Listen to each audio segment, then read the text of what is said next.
एक दिन जंगल में शेरनी अपनी पीठ पर अपने बच्चे सफेद शेर को बिठाकर दौड़ रही थी।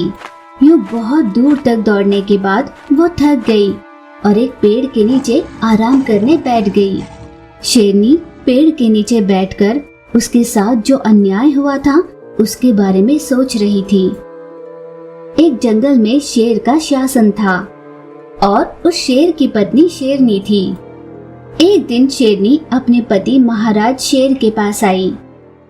आप इस जंगल के महाराज हैं। आप शायद ऐसा सोच रहे हैं कि पूरे जंगल में आपका कोई दुश्मन नहीं है, पर इस जंगल में कुछ ऐसे जानवर भी है जिन्हें आपकी अच्छाई अच्छी नहीं लगती। कुछ ऐसे जानवर जिन्हें व्यसन करने की आदत है और वो जिन्हें अधिकार पाने की लालसा है, वो आपसे नफरत करते हैं। और इस बात का पता मैंने गुप्तचरियों से लगाया है। आपको सावधान रहना होगा। मैं अपने बेटे सिम्बा को लेकर चिंतित हूँ। वो जंगल भर में जहाँ मन करता है वहाँ घूमता है, हर जानवर के साथ दोस्ती करता है। मुझे डर है कहीं शत्रु सीधे हम पर वार न कर पाने की वजह से हमारे सिम्बा को हानि न पहुँचाए। महाराज शेर ने कहा, तुम्हें घबराने की जरूरत नहीं है शेरनी। लकड़बग्गाओं से मेरी बहुत अच्छी दोस्ती है। मैं हर समय उन सभी को अपने साथ रखूंगा, तब तो मुझे किसी से कोई खतरा नहीं होगा। और रही बात सिम्बा की, वो अभी बहुत छोटा है। हमारे दिल के डर की वजह से हम उसे खेलने कूदने बढ़ने से रोक तो नहीं सकते ना, पर उस पर ध्यान रखना अपनी जिम्मेदारी है। यही बात शेर महाराज ने अपने दोस्त लकड़बग्गाओं से कहा। उस दिन से शेर की गुफा के बाहर लकड़बग्गाओं ने पहरेदारी देनी शुरू की। इस तरह 2-3 दिन बीत गए। एक दिन शेरनी अपने बेटे सिम्बा के साथ बाहर निकली। थोड़ी देर बाद वो अपने बेटे को लेकर वापस गुफा की ओर लौटी तो देखा सभी लकड़बग्गाओं ने मिलकर शेर को मार डाला था। तुम सबने इतना बड़ा धोखा दिया। तुमसे इतना भरोसा कर पहरेदारी के लिए रखा। यूं आक्रोश कर रही शेरनी के पास एक लकड़बग्गा आया। वो हम ही है जो शेर राजा को लंबे समय से मारने की साजिश कर रहे हैं। बरसों से हम इस सिंहासन पर बैठकर इस जंगल पर अपनी हुकूमत चलाना चाहते हैं, पर हमें पर इतना विश्वास कर पहरेदारी के लिए रखा। लकड़बग्गा ने जैसे ही शेरनी पर हमला करना चाहा, शेरनी ने तुरंत अपने पीठ पर सिम्बा को बिठाया और वहाँ से भाग निकली। दोस्तों, शेरनी यहाँ से भाग निकली है। शेरनी के साथ हमें उस सिम्बा को भी खत्म करना है। चलो जल्दी।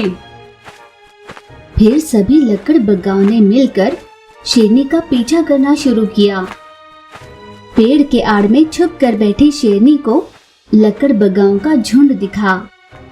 ये सब मिलकर मुझे और मेरे बच्चे को मार ही डालेंगे।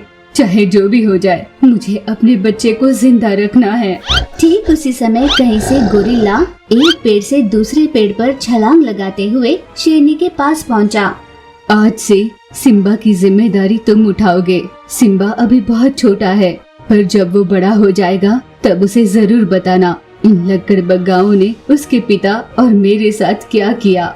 शेरनी की आज्ञा मानकर गोरिल्ला तुरंत सिम्बा को लिए वहाँ से चला गया।